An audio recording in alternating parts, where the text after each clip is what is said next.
Hi everybody, welcome back to Basic Video and Film Production. I hope you're all doing well. I know none of us expected break to go on this long. I definitely wish you were here as opposed to me just sitting here in this building by myself talking to a camera, but I do hope you're well, and please know if you ever need to reach out about the class, just please email me anytime. I won't be able to come to my office. They're kicking me out in the next couple of days. So email is going to be the best way to get in touch with me during this time. I know we won't be able to get back together this semester, but we can still make the class work the best we can through email, through Moodle, and through these online lectures. So hopefully these work. I know they're not as good as being in class, but we'll do the best with them we can. So we're going to transition to field production. We've been in the studio all the first half of the semester. Now we're going to start moving into the field. There's going to be a lot of differences that go along with that. I want to focus on kind of the sound-related aspects of field production today, and then I'll give you the video side of things on our next lecture. But just a few general things about field production versus studio production. And you're going to notice a lot of differences, of course, as we transition out onto location. Things that we kind of took for granted with studio production are not going to be there for field. For example, all the equipment. If we needed some equipment, we forgot a microphone or a battery went dead, we just walked in the back and got one. It's not the same with field, of course. Whenever we go out in the field, we need to make sure that we have everything we need, backups of everything, and make sure it's all operational before you go out. So that's a definite thing we have to consider. Also, the whole editing versus live production is going to be a big change for you. When we did the TV shows, everything we did was just basically cut live, recorded, and then we're done. When we shoot stuff for the field, now you're going to be shooting a bunch of different footage, putting those together in post-production. The process is going to be different. It's going to be lengthier as we go on the back end of things. A lot of scheduling stuff that's going to have to take place. There's just a lot of aspects of field that are going to be different than studio. And definitely this one's true too. Just less control over the environment. When we're in the studio, no sound concerns, no weather concerns. Once we start going out into the world, those kind of things are out of our control. So let's kind of walk through just a little bit of the basics of how we approach a field production. It's always a good idea to start with a location scout. Know what your location looks like, sounds like, before you start arriving with crew and equipment. So some things I look for when I go location scouting. Certainly, what's the look of this place? You want to find locations that have cinematic potential. They're just pretty to look at. And sound concerns, I think, are of equal importance. I remember there's one film I was making, and we went to just a quick location scout. Looked great, didn't stay long. Came back to shoot and realized that every 15 minutes or so, a plane was flying overhead, and we were in like the flight path for Salt Lake International Airport. So those kind of things are obviously important to know before you arrive on set. Are there going to be any kind of consistent sound concerns that we need to deal with? And if it's going to be too problematic, we might want to consider moving somewhere else to shoot. Some other things you got to think about: if we're shooting interiors, what kind of available light do you have? Are you going to be using natural light through windows, or do we need to bring in our own lights for this? You're going to have to, of course, rely a lot more on available light since you don't have access to lights probably during this time. There at the bottom you see something called copyright issues. We're going to talk about legal issues in a later lecture. For what we're doing in this class, don't worry about copyright. Everything you do is protected. But looking ahead, you definitely do want to start thinking about this as a concern, just realizing that once you start putting things out to the world professionally, stuff like artwork on the walls, music in the background, those are all things that are problematic when it comes to copyright. We want to make sure we're getting permission to shoot in the locations that we're going to. Of course, public space is not a concern, and if you're shooting in your homes, who cares, right? But if you do go out to certain spaces, be sure you do get permission before you arrive, because you'd hate to get kicked out right as you're ready to start shooting. Some pre-production concerns. Again, these are things we want to get done before we arrive on set. If you're doing something more narrative style, make sure your script is written and prepared. Even documentary shooting, you want to make sure you at least have a plan, a structure in place for what this documentary is going to be like. Get all your scheduling done. That's going to be scheduling of actors, crew, locations. Make sure your equipment is reserved, operational, all that good stuff. And just make sure that you've got all those little details in place that are going to need to be prepared prior to going out on location. You definitely don't want to go on location missing something, because you're going to be wasting a lot of people's time, potentially wasting money if you're trying to take care of something on set as opposed to before you get on the set. Okay, so let's kind of shift the emphasis to sound specifically. Some things that we want to keep in mind with sound recording. Probably the number one thing you want to ensure when you're shooting, as it relates to sound, is making sure we get clean dialogue recording. Cannot stress this enough, especially when we start getting into more film style production. It's so difficult to try to come back in post and fix dialogue problems.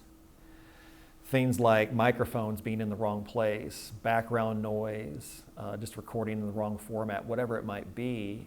These things are going to really become a burden in post-production if you did not get them clean during production. So make sure you have somebody who's operating the boom, who's operating sound recording, who's reliable, knows how to get the microphone in the right place, make sure that we're getting proper levels, recording the proper format, all those good things, because this will save you enormous amount of trouble in post. Trust me on this one, I've had to deal with bad dialogue recording before, and it's just really tedious to try to go back in and fix it later. This one is going to be hard for you. I know we've talked about always wanting to record with an external mic because they're higher quality. You're going to be limited on this, I'm sure, because most of you will be shooting with DSLRs or your phones, so you'll be using the internal microphones for that. Don't worry about it. I'm not going to grade you on sound quality, but just know that if we are doing this for real, we definitely want to be recording things with shotgun mics, lavalier mics, just to make sure we get the highest quality sound possible. Now, if we were recording with normal cameras, it is a good idea to record one of your channels to the internal mic just to have a backup. Sometimes that backup will save you. There could be a problem with the external mic that you don't notice until you get into post. So have that as a backup, but don't rely on it as your primary source of sound. You should always rely on that external mic to be your main sound source. That thing you see there at the bottom called boom perspective, that just relates to where the microphone should be placed in relation to how we're seeing the action. If you've got a long shot kind of pointing at somebody from this direction, it would make no sense to have the microphone really close to that person coming from the side of them, because the boom perspective is going to be different than what we're seeing on screen. So this just simply relates to ensuring that the microphone picks up sound the same way we're seeing that action occur on screen. Microphones we've talked about already. We've talked about lavalier, shotgun mics, hand mics. They're still going to be used in field production, but probably for different reasons. If you're doing like sit-down documentary type interviews, reality kind of stuff, lavalier microphones are cool. They're really good for voice pickup. If you're going to start doing film work, obviously it's got to be a boom mic. And I think even in some documentary situations, a boom mic's going to be your best choice. You see a shot like this, where we have a moving subject. that lavalier microphone is going to be difficult to deal with, managing the cables and all that. It's just going to be easier to have somebody operating boom. It gives you more flexibility. The boom mic really ends up being probably your go-to microphone for almost all situations in the field. Hand mics, don't use that for anything we're going to do in this class. This is basically reporting use only, sports, news, that kind of stuff. Wind noise, we got a chance to play with the Zeppelin, the Harry cover, all that good stuff when we had lab. Those things are important when we go outside, because when we go outside, just even the slightest breeze is going to create problems for microphones and picking up that sound. Sometimes you're in situations where the sound of wind is really bad and even a windscreen's not knocking it down. This is when you need to use more drastic measures. Maybe you will place your interview subject maybe next to a wall of a building where the wind can be blocked by a wall, or maybe by some shrubs or trees or something, just something to kind of create a blockade for that noise.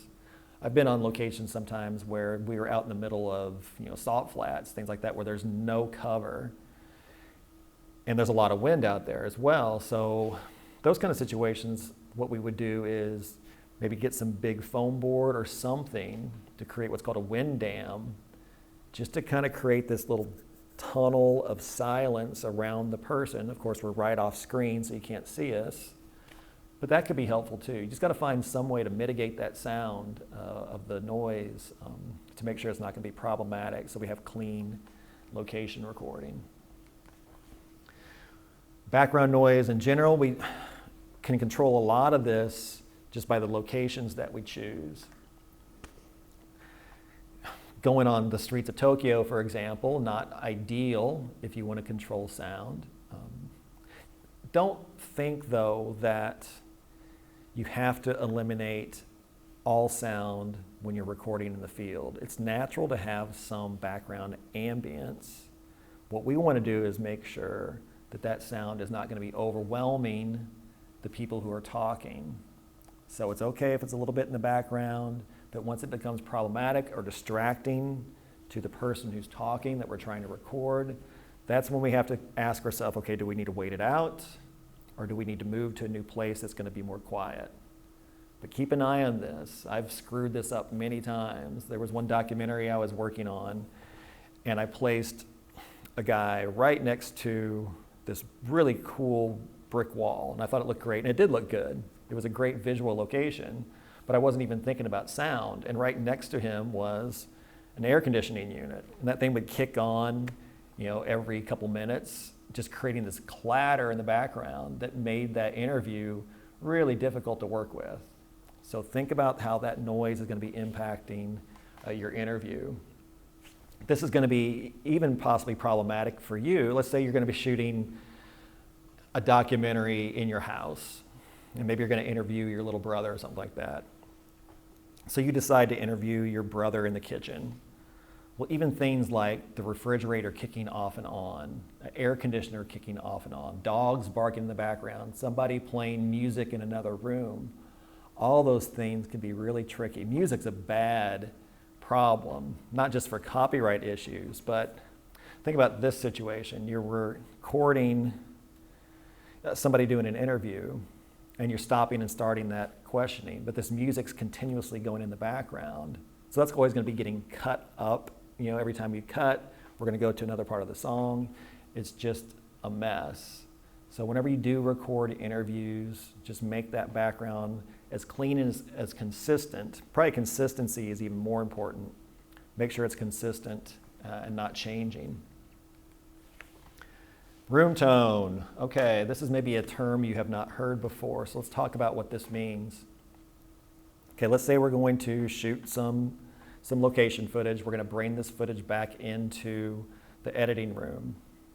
Let's say we have a scene where two people are talking in a room, and maybe while there's a brief silence in the conversation, there's a crash in the hallway. Something falls at the ground, makes a big noise. So we think to ourselves, okay, I'm just going to cut out that sound from my conversation and no problem, right? Well, the problem is whenever you cut out that sound, the sound of the crashing in the hallway, what you've done now is you've left yourself a hole. There's no sound, there's silence there. And as you probably know, if you just sit and listen to the room, in fact, we'll listen to this room. I don't know if you can hear it through my lavalier mic, but I'll be quiet for a second. You probably just heard me swallow there. I don't know if you can hear the sound of the projector going right now. Maybe you can hear the sound of a clock or the lights overhead, but every location has a noise to it. We call that noise room tone. So let's go back to that situation we just talked about. Here's the hole that we have in the sound. That hole is going to be really noticeable to the audience, so we have to fill it with something. So what we want to fill it with is room tone. So in this room right here, if I were recording that scene, what I would do is I would, whenever we're wrapped with all the shooting, I would say, okay, everybody be quiet for a second. We're going to record 20 seconds of room tone. I would just record the sound of the room with the same levels I had set before. Don't change the levels. Don't try to make it -2 dB, but just leave it where it was at. So then I have a nice 20-second consistent space of this noise, this room tone. So if I do have these holes in the dialogue or whatever that I need to fill, I can drop in some of that room tone, and then we'll never notice that that cut ever happened. Now, just a side note on this. Let's say you forgot to record a room tone. All is not lost. You can often grab little tiny snippets of room tone from your raw footage, maybe before somebody does any action, before they start doing something. There's usually a few seconds, or even at least a second or two, of just silence before the action begins. That's a good place to go and grab some small pieces of room tone if that's what you need. Now, different from room tone is something called wild sound. Wild sound is simply ambient sound that we're going to use to create a more lively background. Let's say we're doing a scene in the park, and let's say it is like now, like there's nobody outside, but we want to create a scene that feels like there's life, like there's a lot of activity going on. So what I could do is I could go and record the sound of birds somewhere, record the sounds of kids playing somewhere, whatever it might be, and then I add that wild sound on my timeline when I'm editing underneath everything else to kind of add some life to that ambience. So we're going to talk more about that when we have our sound design lecture, where we talk about ambient tracks and how they can help add life to your production. Okay, so let's talk about really one of your first assignments. This is going to be your lab assignment for this week. We're going to do an interview, and this interview actually is going to be part of a larger assignment, which I'll talk about, and I'll write emails about this as well. But let's talk about some things we want to keep in mind as we're interviewing people, because there's certainly some techniques that are important to remember as we do these. So let's just begin with this. We got to make sure that our subject is relaxed. Now, if you're like me, I hate being on camera. I hate doing this right now. And some of you may be the same, or maybe you're working with people who are the same. We got to make sure we make that person feel comfortable, because if somebody's not comfortable, they're not going to give good responses on camera. We need to find ways to just calm them down and reassure them. So this could be done many different ways. Just acquainting them with the process, maybe letting them know what the questions are going to be, whatever you think is going to be helpful for the person that you're working with. Try to do that so that they don't feel so, I guess, tense on camera. As far as where you need to be as the interviewer, okay, so let's say you're talking to me right now. The place that you'd want to be is standing right next to that camera with your head, your eyes as close to the lens as possible. Because what that's going to do, I'll try to look where you would be sitting right now. So my eyes now are looking right off the lens. And this is a good place to be looking because I'm not looking into the lens. I'm going to go look in the lens again because it's kind of creepy typically when we do interviews and people look right into the lens. That's not natural. But if we have them look just right off to the side of the lens, that's a good place. It's a better look at somebody's face. If you're interviewing somebody and you're over here, then you're going to be looking at my ear instead of my face, which is not ideal. So get yourself in good position for the interview to give yourself, I think, a better looking, what's called an eye line between you and the subject. This thing down here, it's not to put into the final documentary. You want to avoid having people just say their name on camera. You can have other ways, graphics, lower thirds, that kind of thing, to get that information out. Really the reason why we do this is simply to make sure that if we are creating a lower third graphic of that person, we know what their name is and how to spell it. So that's why we have them state their name and then spell it on camera so we just have a record of that.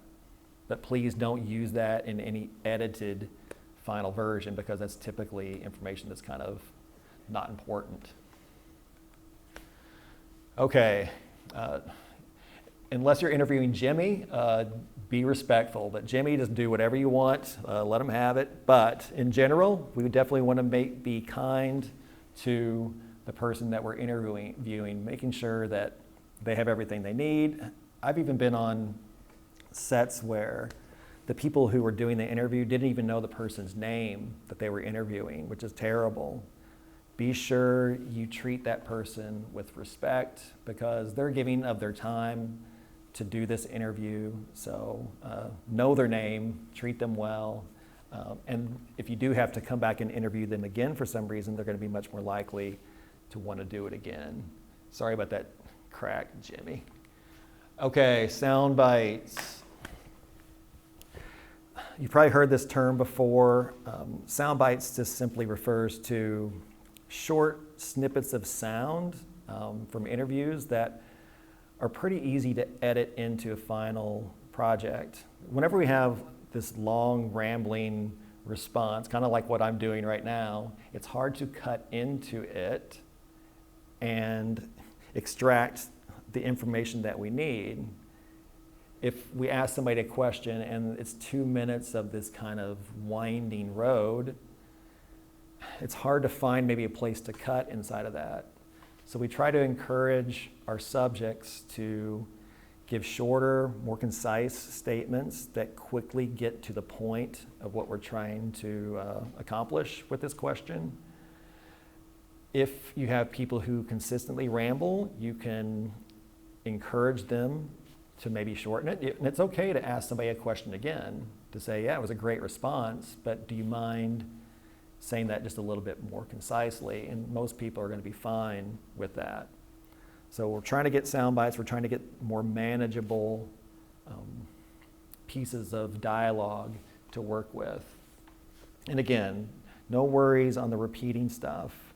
In fact, if you've got any other kind of problems with sound levels or noise in the background, just cut that take and record it again. That's kind of the beauty of field production, the ability to have more than one take of a particular shot. Okay, as you sit down to do your interviews, you kind of need to ask yourself a question. What kind of interview is this going to be? It's going to be conversational, informational, confrontational. Hopefully you're not going to be too confrontational with family members that you interview, but we definitely want to have a tone figured out before we sit down because that's going to help drive the questions that we ask and maybe even the way that we set up the interview itself, the way it looks. When we ask questions, here's a good way to have people respond to your questions. Let's say I'm going to ask you the question, what do you think of the parking situation on campus? Right now it's wonderful because nobody's here, but in a normal situation, you might say, it stinks.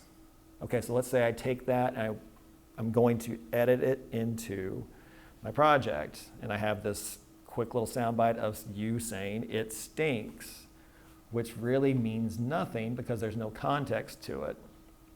So what we want to have that subject do is put your question back into their response. So if I ask the question, what do you think of the parking situation on campus? Or what do you think of parking on campus? You could say, I think parking on campus stinks. And then we have that with context in it, and we can use that without having to hear my voice. Typically when we do documentaries, we don't want to hear the interviewer's voice. We want to keep that stuff cut out. Now you'll see some documentaries that do this, but typically it's cleaner, it sounds better whenever we're only using the voice of the person who's on camera. Background. Think about who you're interviewing and why you are interviewing them. What's the topic of this interview? If you're doing an interview with somebody like Bruce Springsteen or a musician, it might be nice to interview them in a studio or whatever, something that has some kind of musical atmosphere to it. If you're interviewing a chef, get them in a kitchen. Find a place that is both visual, but also somehow thematically relates to the topic that we're dealing with here. Now, of course, sound is still an issue, so make sure you're picking a location that doesn't have distracting ambient sound, but certainly pick a place that looks pretty. Whenever you do your interviews, don't just stick somebody up against a white wall. That's the worst thing you can do. Find something interesting visually that hopefully ties in thematically as well. If you're sitting somebody down, I'm kind of rocking around a little bit here because this stool isn't quite perfectly balanced. So imagine interviewing me and me constantly moving around like this. That's going to be really annoying. So you want to try to find a seat to put them in that's not going to be rocking around. These little chairs laying around here with the wheels on them, terrible, because people are going to be spinning around in those things. Typically, straight back chairs, the ones with the high back, those wooden uncomfortable chairs with the arms on them like this, those are the best because it keeps people's posture nice, keeps them kind of sitting up, and it keeps them kind of fixed in one place, which is what we want.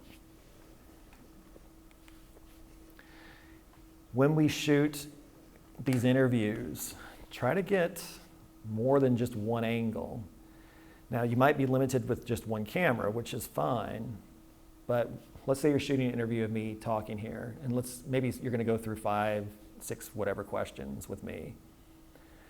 Typically, whenever you stage an interview, you'll ask the easier questions first, and maybe as you progress through the interview, we get more difficult or more personal, more emotional, what have you. Those ones that are more impactful are going to be the ones that we want the camera to be tighter on the subject. So start a little wider, not too wide. It's okay to maybe have one longer shot that helps establish location, but that's typically not what we want to linger on. We're probably going to want to linger on medium shots, kind of waist up shots, but then for the really important questions, go ahead and get in tight for those so we can see a little bit more of an emotional response from those questions. So you have to kind of plan where those moments are going to be so you know when to change frame size. If you're lucky enough to have more than one camera, you can set things up like this, where you have a 2, 3 camera setup. So that way you always are recording these different options. So you can cut within those shots and have some editing choices. But if you're limited and you only have one camera, then you just have to maybe repeat a question from another angle. There's ways you can kind of work around that, but kind of plan out how you want to shoot that interview. And we're going to cover a lot of those changes as we change from one shot to another. We're going to be able to fill those editing, I guess, spots with B-roll, which we'll talk about in our next lecture. You definitely want to shoot interviews before you shoot B-roll. Before you shoot the shots that help tell the story, shoot the interviews first, because those interviews are going to give you ideas for what B-roll to shoot. And that's going to kind of relate to what our lab assignment is going to be for this first week. In fact, we're done with the lecture, so let me just kind of talk about what that lab assignment is going to be. And I'm going to explain this in the email too, but What I want you to do this week, it's not only a lab assignment, but it's also part of your final assignment. Our final assignment for this class is going to be a little mini documentary. We're going to call it the Favorite Activity Project. And the purpose of this project is to interview one person about what is their favorite thing to do. So that's your assignment for this week, is to find a person, and it's probably going to be somebody in your family or somebody close that you actually can have social contact with, and you're going to ask them about their favorite activity. So let's say their favorite activity is ping pong or whatever. So you'll want to bring them down to the basement, and you got the ping pong table set up, and you're going to interview them in front of that. Try to make sure that you're getting enough content, enough questions to learn about that favorite activity. 5 questions probably minimum, up to 10 questions, whatever you think, but make sure you have enough content to work with. The ultimate goal of this assignment is going to be able to create a 2-minute video about this person's favorite thing to do. So kind of keep that in mind as you record interviews and get interview, questions going. We're going to fill in all the B-roll stuff later, and we're going to talk about that in the next lecture. So don't worry about the B-roll part this week. Just worry about setting up an interview, getting enough questions, getting the appropriate coverage, wide shots, close-ups for those interviews, making sure you get the content that we need for the story. When you set this up, try to set up the interview in a location that has good light. If you're shooting indoors, get as close to a window as possible. That natural light looks so much better on camera than artificial light. Certainly have some natural light coming in. If you can do it outdoors, probably even better, as long as the sound's not going to be a concern. Another thing to do is, I know you don't have tripods probably to work with, but find a way to keep that camera as stable as possible. If you need to kind of fix it to something, if you're using a phone, just find a way to mount it to something so it's not moving around, because that's going to be very distracting. And plus, if that camera is mounted, it's going to leave your hands free, so you're not going to be distracted with the camera, that you'll be able to actually have a conversation with the person you're talking to, and it should make the interview go much smoother. Okay, and again, I'll give you more details on that assignment in the email, and if you have questions about this lab assignment, please shoot me an email and I'll fill you in. Okay, that's all we've got for this lecture. Again, I hope everybody's doing well. Keep looking out for more of these lectures. I'll send you links as I finish them, but otherwise, have a great day. I'll see you later.